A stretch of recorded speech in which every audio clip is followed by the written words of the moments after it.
एक मिनट रुक जाओ, रेडी होने दो.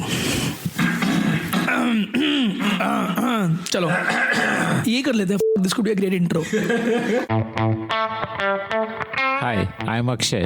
Hi, this is Saurabh, and you are listening to the Founder Thesis podcast. We meet some of the most celebrated startup founders in the country. And we want to learn how to build a unicorn. Hey Akshay, I'm Ameve. I'm co-founder at Kapiva Ayurveda. Children of family businesses end up taking one of the two routes. Either they join the family business or pursue a path completely different from the family business.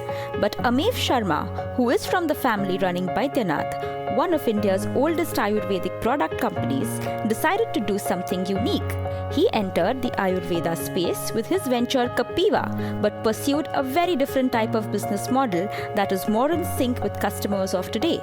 This proved to be a very apt choice, giving the fledgling startup access to insider knowledge that comes with decades of experience, while at the same time allowing it to be agile and fast.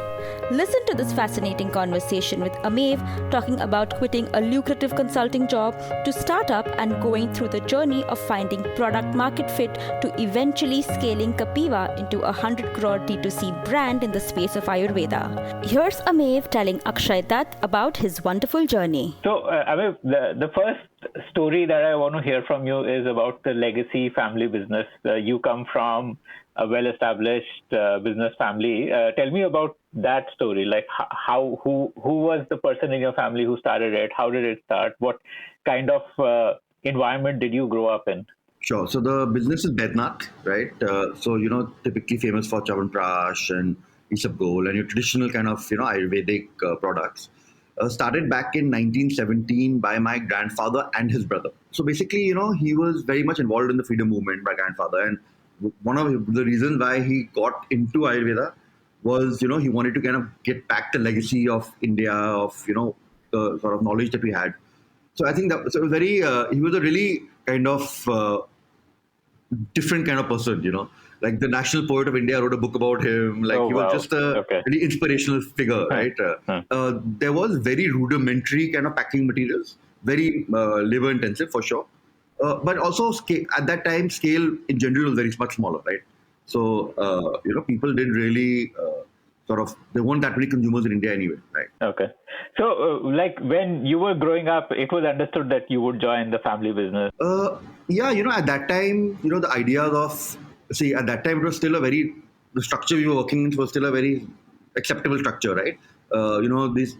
As businesses grew, things got more and more professional. But expectation was that I would join the family business, right? Grew up very involved in business, right? So started like visiting factories and offices and all at a very young age. Went for market visits and stuff at a very young age. So there was this sort of, it wasn't explicit, but there was this understanding, right? But basically what happened, Akshay, was that at one point I felt that there was more I wanted to do, right? I felt that, in the family business, there was a way to kind of professionalize it, right?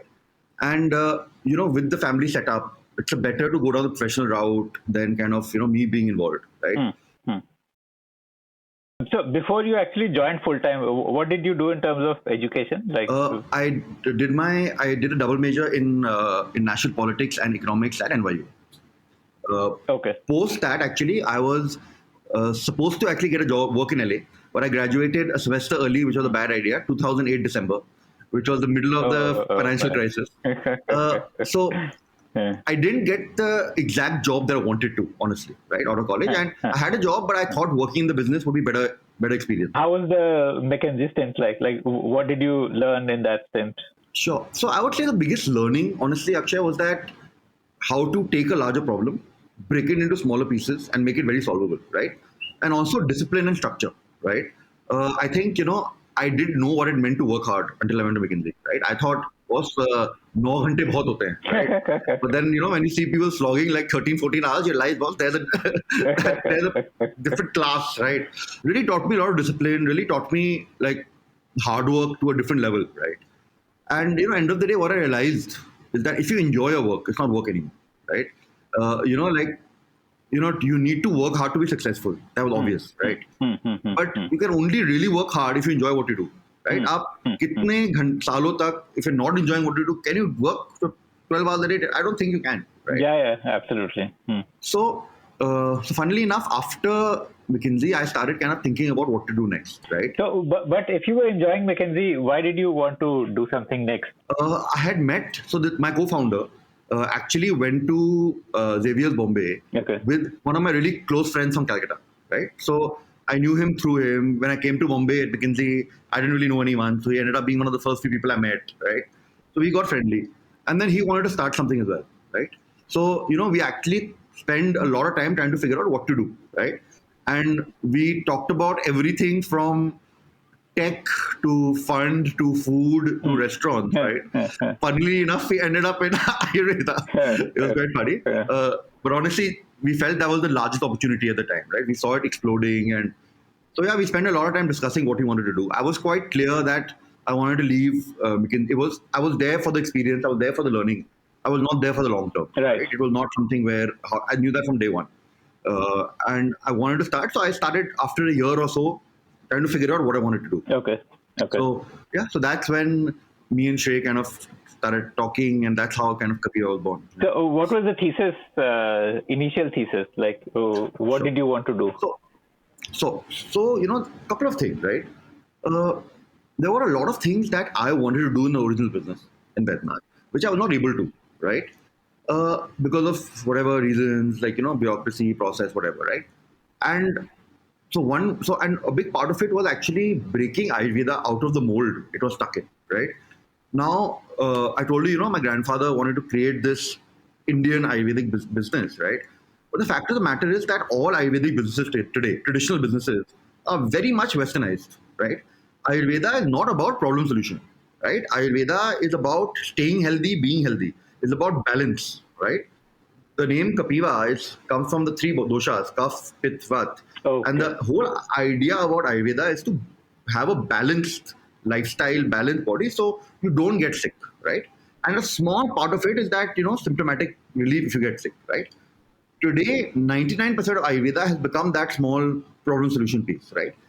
And the 99% of real Ayurveda, which is actually staying healthy, is kind of lost, right? So Ayurveda is, to get good Ayurveda treatment, right? You need to, for complicated treatment, you need a doctor. Right. Yeah. Very difficult to kind of just go pick stuff off the shelf for something serious, right? If you have constipation or something like that, it's fine, right? But for something more serious, you need to meet a doctor. And very few good quality Ayurvedic doctors out there. Right. Also because the number of them graduating is very low, right? The government has been doing some good work in trying to increase it in the last couple of years, but it's a long gestation period. Yeah. To make that happen. And this was, I think around 2017 is when you started, right? Late 2016, roughly. Yeah. So we started the clinics late 2016. But how did you fund this? Setting up a clinic and all that? So we started with the initial funding round of maybe about $400,000, right? I put in some money and Shrey put in some money. And we also got some family and friends to kind of invest, right? So we started with 400 grand and that got us 5 stores, right? And this was like a service business at that time, not a product business. So basically, so we had a product line as well. So we created in-house products, right? And then you walked into the store, half the store would be Kapiva products, half the store would be third-party products, and then you had a Ayurvedic doctor and sometimes a nutritionist, etc. in the store. So you could come get customized advice for what products to take. How much were these stores making? So we recuperated our cost within about 7-8 months. Wow. Right? Okay. It started being profitable 9-10 months, which is actually very good for retail. Yes, right? Yes. The problem, and we created a very efficient box, right? So it was like a 300 square foot store. Okay. Very cheap to set up, right? And we spent a lot of time building that model. We thought we'll build 100 of them, 200 of them, right? But we built 5. What we very quickly realized that this business was going to be impossible to scale. Why is that? 2 reasons. The first was that because it was a very small box, right? The break even for a store was 4-5 lakhs, and good stores were doing 6-7 lakhs, right? And the maximum you would do is 8 lakhs, which is a good outcome per month, right? So to create, and Shrey before this worked in private equity, right? I had a decent family business. The ambition was large, ambition was not to create something small. Ambition was we wanted to create something big and impact a lot of people, right? The first thing I remember we still said and we still talk about today is that we wanted to make 5 million Indians live a healthier life, right? Okay. That was the, sort of first level goal, right? That how do we make 5 million households rather, be healthier, live healthier, have better sort of health outcomes. And end of the day, we found that this would not be that business, right? Because opening a store, was becoming very, very time consuming, right? Yeah, you need to finalize place, negotiate lease, do the interiors. Correct. And also what we found was that doctors very quickly would move on, right? So we would spend a lot of time hiring a doctor, training them, and then, they would look for another opportunity, right? Because high quality doctors, right, don't actually want to sit in a store. That's the fact, right? Okay. So we had bought at that, they want to do R&D, they want to do manufacturing, right? Eventually, right? Very few of them want to do chikitsa. And if they want to do chikitsa, if you're an MD, then eventually your dream is to have your own clinic, which is fair, right? So we found that a lot of young doctors would come, we would train them, a lot of after doing the MD, and then they would move on very quickly, right? So we were really struggling to scale, right? These the Kapiva branded products that you had on the store, how did you get those ready so fast? Sure. So we of course leveraged a lot of the back end from the family business, right? There is also a lot of contract manufacturing we got done from my business as well. And see, honestly, it was, even till today, I would say the family business is a huge help, right? Like having that background in Ayurveda, being able to pick up the phone and call someone for advice, even, something as simple as sourcing raw materials, right? It's not easy Right. to get the right quality at the right time at the right price, right? So, all of the supply chains for even our contract manufacturers, we've built out, right? We've told them when to buy what raw material from where, because that really makes a big difference, right? Right. So at that time also we got a lot of support from the business. Still, from a knowledge point of view, then we get a lot of support, right? So once we started the store, we found that scalability was a problem, but at the same time, it was kind of the best place in the world to do market research, right? Okay. So you have a store where, me and Shrey spend a lot of time in the physical outlets, right? Talking to customers. So we must have spoken to, I don't know, maybe 1,000 Ayurvedic customers by the end of the year, right? Maybe more, right? And in a way, if you think about it, it's a store where you have a brand new, unknown brand, right? Called Kapiva. And then you have 5 very well-known brands next to it, right? So it kind of very clearly showed us where the gaps in the market were, what consumers were moving toward, what they wanted, right? And taking the same vision we had initially, right? We realized that there's another big part of Ayurveda we could provide potentially at scale to people, right? Which is actually something which exists to some extent, but not really, which is Ayurvedic foods or Ayurvedic nutrition, right? This is Chyawanprash is part of this. Kind of, yes. Chyawanprash is on the borderline, right? So I would say on one hand, you have medicinal Ayurveda, right? Which is capsules, cough syrup cough syrup, you have the tablets, blah, blah. On the other hand, like what we have, for example, now are Ayurvedic breakfast, right? So Ayurveda, for example, has a very clear point of view ki what grains are good, right? What kind of, so for example, we have a Ayurvedic breakfast with barley, amaranth, oats, five great grains with amla, haldi, and tulsi, right? With Ayurvedic herbs, with high fiber, high protein, very low calorie, and no preservatives, no additives, right? So so basically incorporating the principles of Ayurveda in health, in food, right? And kind of creating a Ayurvedic nutrition. And so, when did you realize that this is the way to go?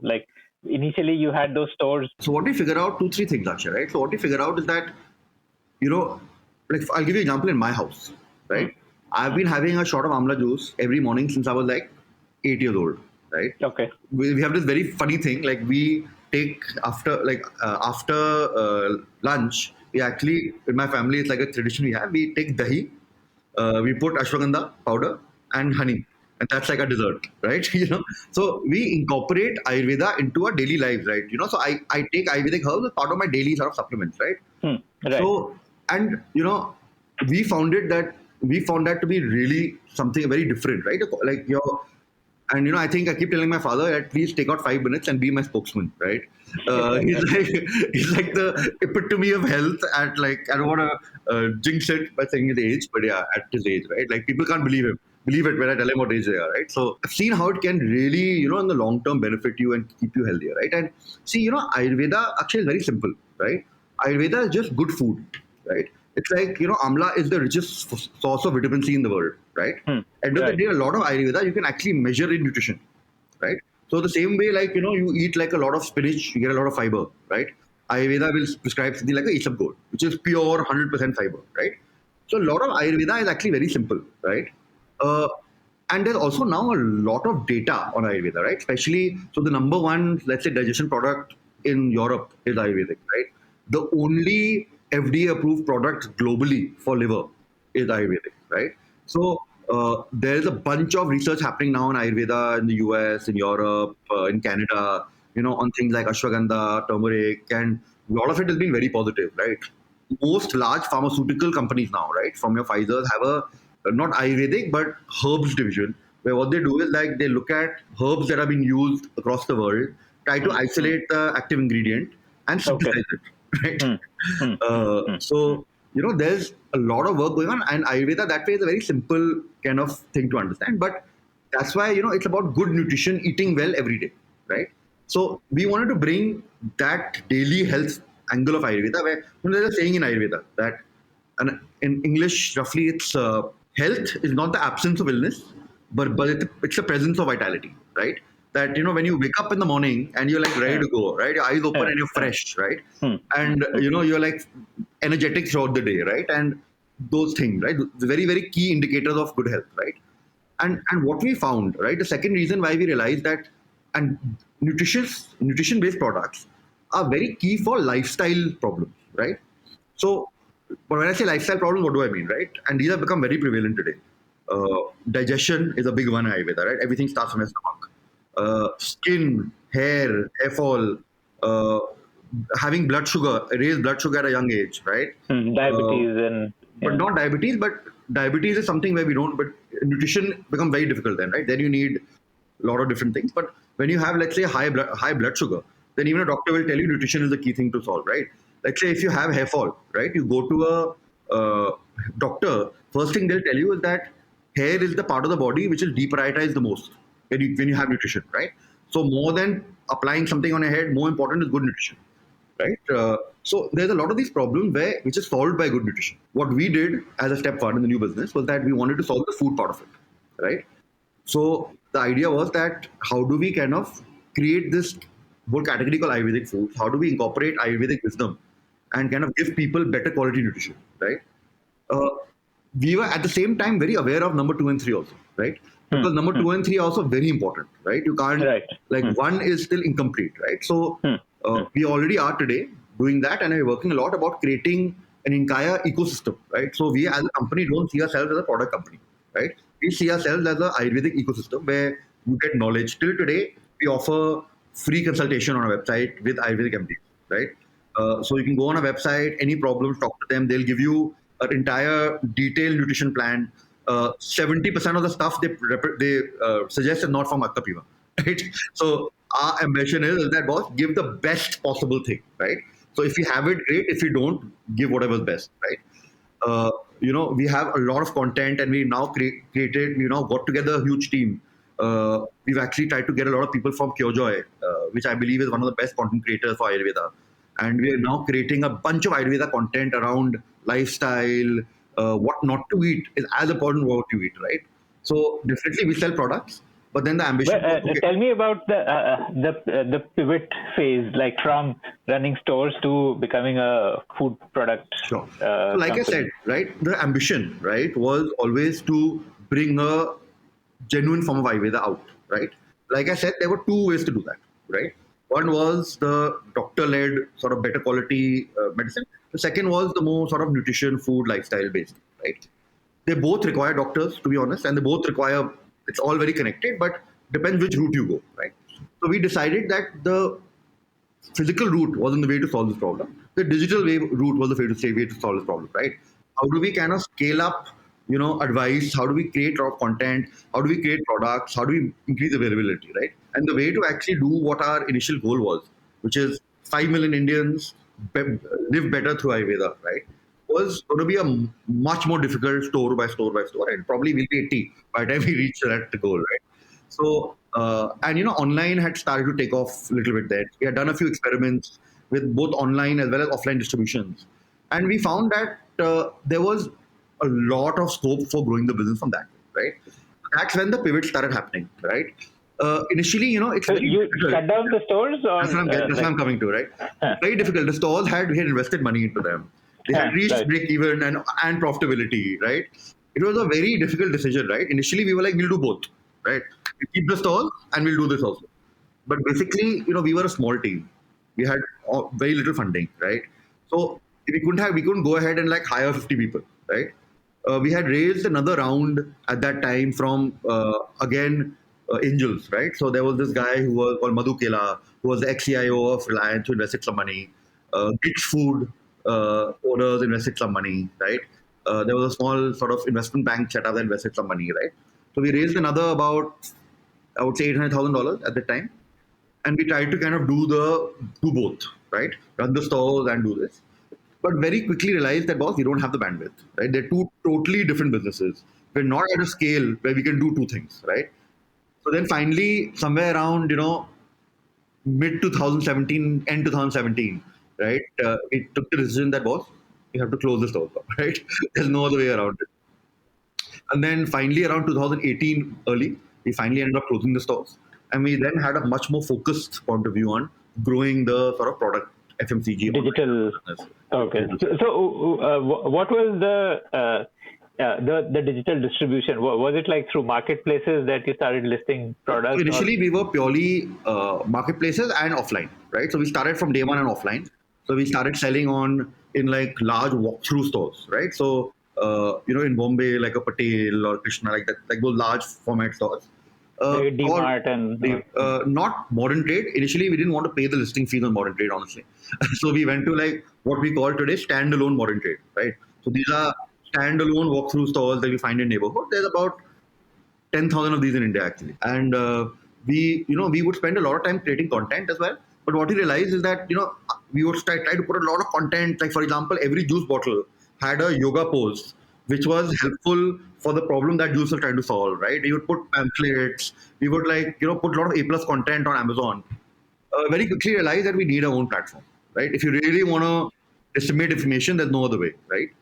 So then, that's when Kapiva.in came in, right?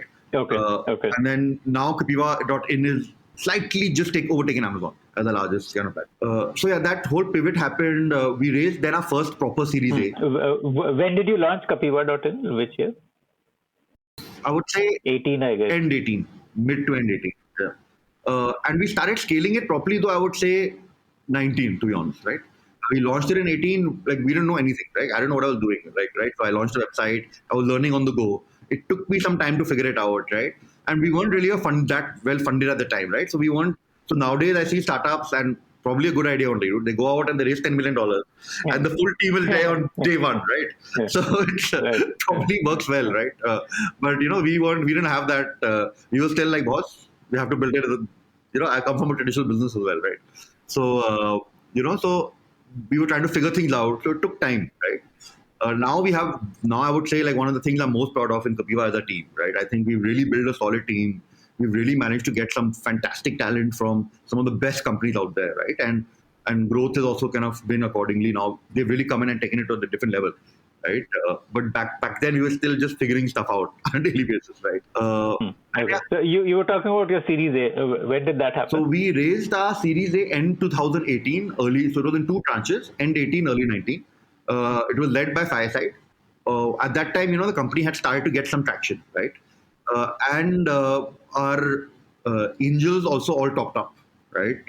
So it was a combination of that. Fireside, really, I would say, I still am so appreciative of them. Like they really were a fantastic investor to have at that time, right? Like, they had people like, so there's one guy at Fireside called Vinay who had a lot of experience online, right? Our board member Kanan, he had fantastic experience with offline distribution, brand, right? He was CEO at Dabur for many years. so understood the category very well, right? So really the perfect investor for us, right? Like I think that was like super happy about that decision till today. So they came in, and that's when we really started being able to grow a lot faster, right? We raised about a total of $2.5 million, right, at that time, and that's when we really started to grow as a business, right? We started to hire better people, right?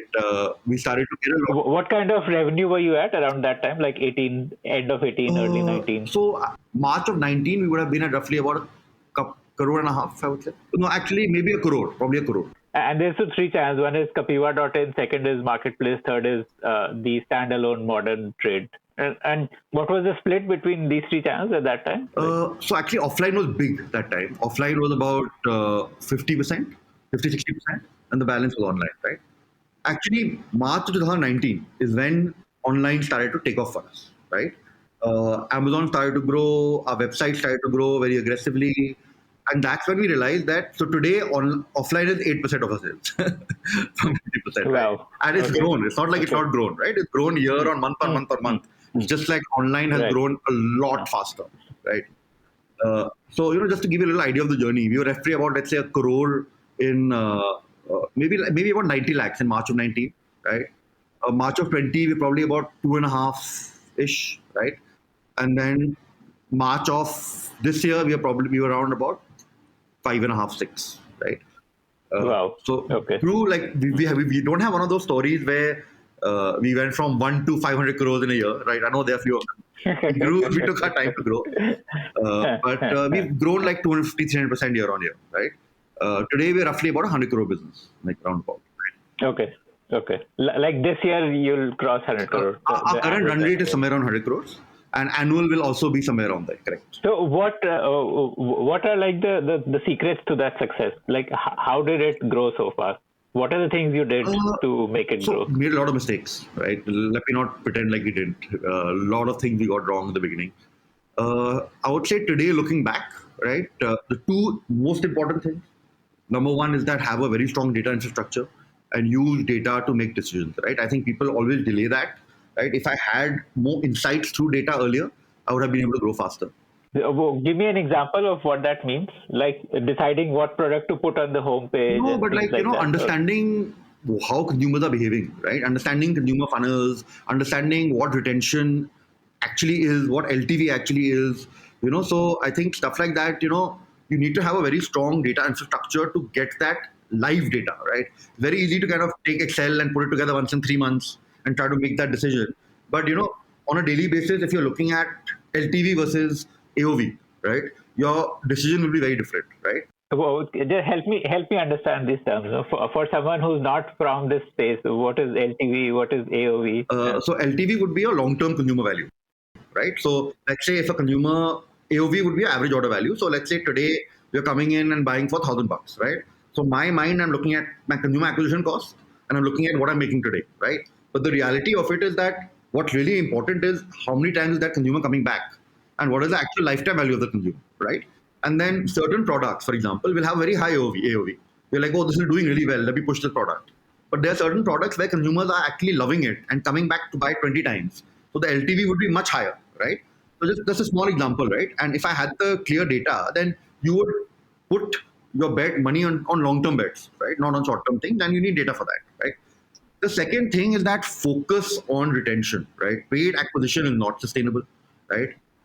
We invested a bunch of money initially on Google, Facebook, trying to acquire customers, right? But in reality, what really helped us grow, right, is giving the consumers the best possible experience so they come back often, right? So it's not about, the most important thing is the product, especially in a health thing, right? Good health outcomes, right? If someone is buying a product for a specific problem, it should have a solution, right? But also a lot of other things matter, right? Delivery time, right? Customer support, right? And honestly, people like Amazon have set the bar. Right. Yeah. Next day delivery, like if you have a complaint, they'll refund you immediately. So, you have to benchmark yourself to Amazon, right? Yeah. So a lot of people think, no, Amazon is there, but that's the competition. You have to accept it, right? So building a fantastic customer service system, really replying to customer grievances very quickly, right? Having a very liberal cancellation policies, right? If somebody has a problem, cancel it, right? give them refunds quickly, things like that. So spend a lot of time not only on having a fantastic product, but on consumer delight, right? Consumers should have a fantastic experience when they're buying from you, right? And that's when they come back. How did you build the data infrastructure? So you said that data infrastructure is super important. What does that mean? Like, does it mean hiring data scientists, or does it mean investing in some software? Or Sure. So I would say we're still building a data infrastructure. Honestly, it's a process that never stops, right? Whenever you think that you're good, you see something that's much better, right? Okay. So we're constantly in the process of improvement. But as a first step, what I did was that I spoke to like 10 people, right, who've already done a fantastic job with this, right? Our Series B investors, who is Vertex, right? They have a lot of tech companies that they invested in, right? Fireside also has a bunch of companies that have scaled a lot. Like Mammoth has done a fantastic job. So they have also strong data backend. So spoke to a lot of founders. There's a lot of sort of, I wouldn't say mentors, but advisors, right, that I speak to. I feel that, there's no need to reinvent the wheel every time. Definitely innovate. But if someone has already done something well, the least you can do is understand that in great detail, right? So got a lot of advice, spoke to a lot of people, and kind of figured out what the right sort of way forward is. Then we did a couple of hires. We are now hiring data people. We've hired a first data person now. Okay. Right. Okay. So we didn't have, but we had people who understood data, who worked with data, but they're not data scientists, right? I would say potentially, and the reason why I brought this up, I would say potentially we were late.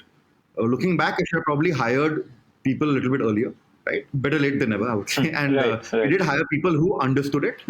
And we did use like outside help, right? So we use agencies, we use tech companies to kind of help us build it out. But basically the thing is that if you don't build it with that mind, don't build your website with that mindset on day one, it's very difficult to do it retrospectively, right? If a website ban gaya hai and you haven't put it in place, then it becomes very complicated. So the most important thing is when you're building a website, keeping it in mind. And when did you do the Series B? And how much was that? Sure. So Series B was early this year, right? Or late last year, actually, rather. So we finished on November last year. We raised about $10 million. And what are you valued at now? Our Series B was somewhere around, so we raised about 10-12 million. We diluted about, let's say, about 18-20% roughly.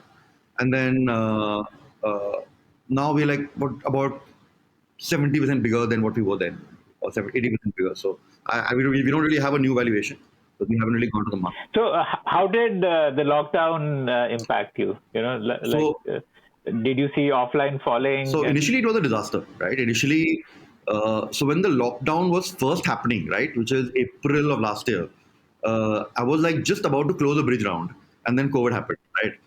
It was really stressful, but and the first month was chaos, right? Everything just shut down, right? There was no factories, there was no Amazon, there was nothing, right? Even your supplies would have been disrupted. Exactly, right? But we really, we kind of saw the lockdown coming to some extent because it was happening globally. So we built up a lot of inventory, right? We actually made a full lockdown plan, right, a month earlier, and said that, okay, this is going to happen. So what do we do about it? So we built up a lot of inventory. We got alternate suppliers for a lot of our key products. In case one shuts down, we can go to another. We've stuffed Amazon with inventory, right? We said, boss, rakho, we do FBA, right? We stuffed our distributors with inventory. So we really just tried to stuff the channel. Gave a little bit of credit to do it, but we did it, right? That really helped us bounce back very quickly, right? So April was, of course, a disaster, right? We tanked, but May was we bounced back quite a bit in May. Right. Okay. So what is your customer acquisition strategy? Do you rely on more of content as a way to get ranking on search engines, or do you do paid acquisition, or Sure. So Akshay, honestly, we spent very little on consumer acquisition until I would say 6 months ago, right? So to build, so we raised a Series B, right, and that's when we started spending, right? But as an organization, we spend actually very little money to get to where we always trying to be very efficient, right?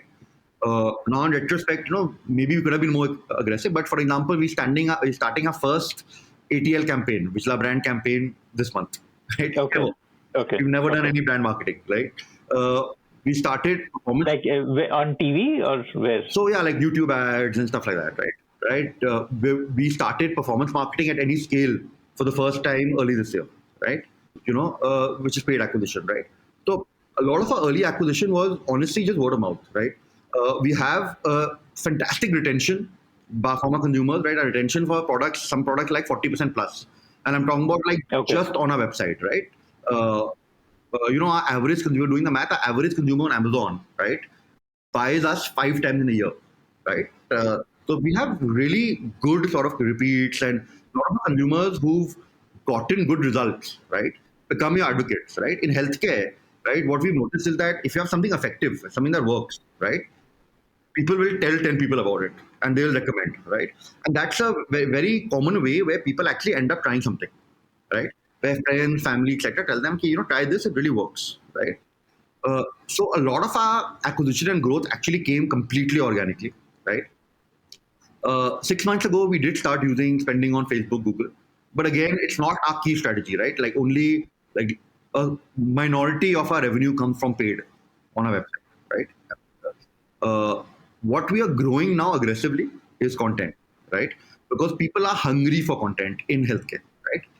And we want to go down a very sort of validated scientific route, right? Like, have very high rigor in our content we create, have very clear sightings of sources, look at studies and try to create, very solid, high quality content, which is stand up to scrutiny anywhere, right? Globally. And we feel that we can really create a lot of content to be able to allow consumers to take the right decision of what's good for them, right? We also have a lot of sort of integrations to guide consumers through their journey through our website, right? So I mentioned that, we have doctor consultations, right? Which we do almost 200-300 a day, right? On top of that, we also have something called, a customized user journey we create, right? So today we do it through telesales, right? Where you can talk to, a specialist or a nutritionist that can kind of help guide you through your journey. But going forward, we're trying to make this more tech-based, right? So that's something like through an app, you enter some information and don't want to say much about it right now because we're still working on it. But that's something we'll have in the next few kind of months, right? So the idea is to use things like that to acquire consumers, which are long-term, which actually grab value, and talk about that in our advertising. I think paid acquisition through Google, Facebook can be strategic, but can't be a long-term sort of plan. That's what we feel. But do you, do you see yourself being mass market FMCG like Dabur, or which has, like, say, even a toothpaste with Ayurvedic benefits, and so it's like mass market. So do you see that path? So we have a few filters, right, that we put before we launch any product, service, anything, right? I think the first filter is that, is it something that's really benefiting the consumer in a real way, right? So that's the first filter product needs to pass through from, and we have multiple ways of checking that, including consumer trials, right? And doing a lot of research and on that. See, the beauty today is actually there's a lot of research globally done on Ayurveda, right? So if you want to find out about an ingredient, there's probably 50 clinical trials you can go through globally, right? So we spend a lot of time creating a fantastic product, right? If it passes through that filter, right? I think the second filter is that, is it at least something scalable to the point where 1 million people can use this, right? Right? And very often what happens is that if you pass the first filter, right, price becomes the problem, right? If you really want to create a fantastic product, it becomes very difficult to do it for like 80 rupees, right? Because you're buying very rare herbs very often, right? Which are not even grown, right? You have to have a forest license to be able to pick those in a sustainable way once a year. It's complicated, right? So you're not able to do it in huge scales, right? A lot of our stuff is like very small batch, right? Because, like for example, the amlas we use are something with a specific kind of amla called Chota Amla from Pratapgarh, right? Which are smaller but have a much higher concentration potency, right? We use only something called Thar aloe, right? And we go from plant to packed in 4 hours. Because if you leave it exposed, right, it just degrades very quickly, right? So there's a lot of sourcing and process stuff which is very difficult to scale to a very large extent, right? So we're never going to be able to be that mass market, right? We sell something called A2 ghee, right, which is basically from Indian non-genetically modified cows, right? They make like 5 times less milk than a regular cow, right? And a Jersey cow or these global cows, and they have much less fat. So the amount of ghee is like 8 times less, right? So these things are not things that you can do at huge scale, right? So that's why I said that very clear thing. Our ambition is 5 million people, that we want to kind of give a better product to. I think one of the things we're constantly trying to think about, though, is that how do we create something which is fantastic yet affordable, right? Which actually has a much wider impact, right? And currently, that's one of the reasons why we are so passionate about stuff like content, right? Because it helps everyone, right? And a very big part of health, like I said, food is one part of it, right? Is your, daily routine, is your kind of overall exercise, what yoga you're doing, what not to eat, stuff like that, right?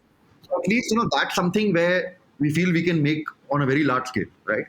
Product, you hit that ceiling, right? Where if you really want to create a fantastic product, it is going to cost money to build, right? Then that automatically kind of makes it more difficult to make it very, very mass. And do you directly compete with Baidyanath also? How does that equation work? Very little, right? Very little. So we have maybe 2-3 products in common, right? But again, very different consumer, right? Very different way we are kind of projecting the product. Very different distribution channel, right? So we find like very little conflict at all, if any. And also, Baidyanath is very much core traditional Ayurveda, right? What do you see as the exit for investors? An acquisition or a listing or what? My dream is to list, honestly, right? I love this business. I really enjoy it. I'm really passionate specifically about the product part, right? So as we professionalized, a lot of new people have come in, great talent has come in. They're like people who understand website 10 times better than me. But one thing I'm really passionate about and really love is product, right? Putting my blood, sweat, tears in making the best possible product out there. So, I would like to think of this eventually as a listed business. Are you also doing content on video or is it only text? So you're going to see our first big flurry. We are doing content on video on YouTube mostly right now, right? Okay. It's not content. So we collaborate with people to create a lot of content, right? So our YouTube sort of content we've created has gotten, I think, the marketing team was just telling me very happily the other day, I think 30 million views or 40 million views or something. Wow. Really cool number. So we do a lot of content co-creation. So this would be with like Ayurvedic doctors and experts Ayurvedic doctors, health experts. So we did a lot of work right now with Pooja Makhija, who's a very famous nutritionist. Right. We also now for the first time actually creating our in-house content, right? So content videos on different herbs, benefits, lifestyle, sleep. So that's something we're investing in a lot. We'll be seeing a lot more of that over the next few months as well. And do you plan to launch a mobile app also? It's something we're thinking about. We haven't really started anything towards it yet, to be honest, but it's on the cards. Yeah. I think the first, my real belief is that, you really need to be very focused on what you do and what you need to do. You need to get it right? So right now, there's a lot of different things we're doing, right? We're creating we're creating an entire content infrastructure, right, in the organization. We're also doing a lot of stuff. We have a new website launching actually like next 3 days. We've already started the beta. So if you go to Kapiva.in, 10% of people will already start seeing the new website. So there's a lot going on. We want to get this right. Opening too many things together is never a good idea. It's definitely something on the cards, but still a little while away. And how is work split between you and your co-founder? What do you look after? So I primarily look after product, D2C, a bunch of the strategy work, fundraising and things like that. And then we both kind of look at finance sector together. Shrey looks at marketplaces. He looks at full operations, right? He also does, a bunch of, he's also very involved in finance and as well as offline, right? So, honestly, what I'm telling you right now is more kind of the structure maybe 3 months ago. But kind of now as the team has kind of more senior people have come in, there's been more integration there. And then both of us are spending more time doing everything, right? So I think, now the idea is to manage the overall vision, The one thing I still like to spend a lot of time on is product, right?